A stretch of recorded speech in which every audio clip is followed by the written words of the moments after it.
I think I was the first guy to use the phrase slow-moving coup. I did it before he won the first time. I never stopped. My big criticism of the people who were on my case for having dinner with him was just wait, see what I say after. If I change, if I start being complimentary or no, I never changed. Never stopped saying what I've always been saying. Now it's not so slow-moving anymore. That's what I said a couple of weeks ago. I said, this is Act 4 of it. Like, the point I was making, and I don't remember anybody saying this before, I did see it get picked up a lot, so I don't think so, was that this thing about stopping crime by putting troops in the streets, of course you can stop crime with more troops in the streets. The problem is troops in the streets, once you get used to that, and once you have them in the streets, especially of our nation's capital, if there is a disputed election, you already have the private army in the street. They've been there for 3-4 years. This, to me, is textbook what you would do. Textbook. And, this is pessimistic, but I honestly don't see the Democrats getting power back. Not for a very long time. You don't think there's any chance that the Democrats could take back the House in 2000? They could win the vote, but and so what?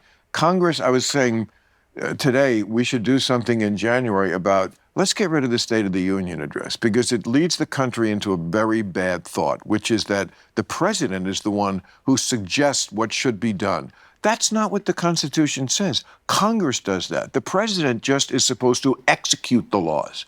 We have switched it completely where people think he's the fucking leader, and because they don't know anything, because the education system fell apart. And most people are not directly, at this point, directly affected. We have people who are thrown out of the country. Those people are directly affected who shouldn't be. In many cases, there's no due process. We understand that's a horror. That's a horror. But most Americans don't feel the pain of it yet, whether it's economically or their rights being taken away. And they will feel it, and the time they'll feel it, unfortunately, might be too late when it's already taken over. Here's what I think. It's already too late. Well, you may be right. You may be right. But this is what I'm thinking. You could slow the thing down to a point where you might be able to stop it, because there's still going to be, hopefully, an election in 2026. Oh, there'll be an election. Well, wait a minute. Russia has elections. No, I'm saying a fair election. We don't know if there will be. If there isn't, then you're right. Then like the Vegas guys do, like that, it's over. But if there's an election where the Democrats are able to regain the House, then they have the ability to hold hearings and stuff like that, and not going to change everything overnight, but it slows the thing down. Yeah, it slows it down. That's possible. But it's still. You don't think there will be a fair election in 2026? First of all, the way the Democrats are now, I just don't think I don't know if they would even win an election, because they're very unpopular and for very good reason. Now, I didn't vote for Trump, as I always say to my woke friends. We voted for the same person. You're just why she lost. I'm not saying that to you. I'm just saying that's my line to them, and I will stand by that.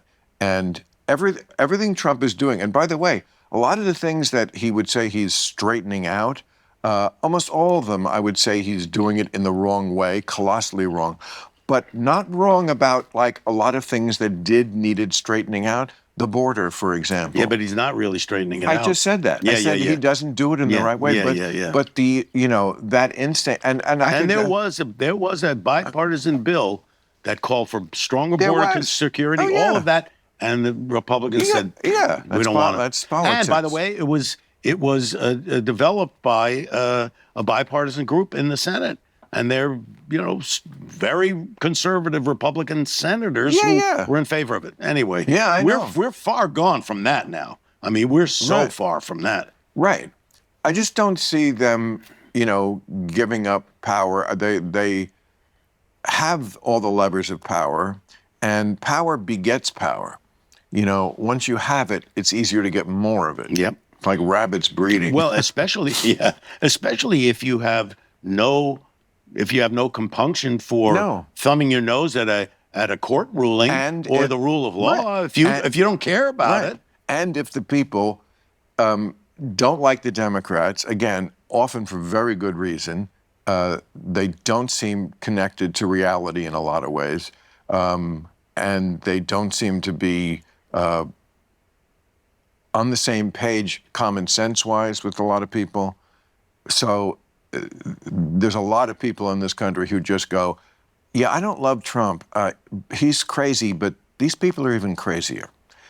They have to get rid of that first. They don't even have a chance unless they do that. And they themselves are saying that now. I see that Third Way, is that the group? It's a left-leaning think, well, that was think tank put out. during the Clinton years. They had the Third Way. I think that's what it's named after. Anyway, they put out a list trying to help the Democrats of 44 words and phrases they should never say again. Yeah. That like just lost people, patriarchy and privilege and all stuff like. Yeah, which bathroom you go into shouldn't be the hill that you die on.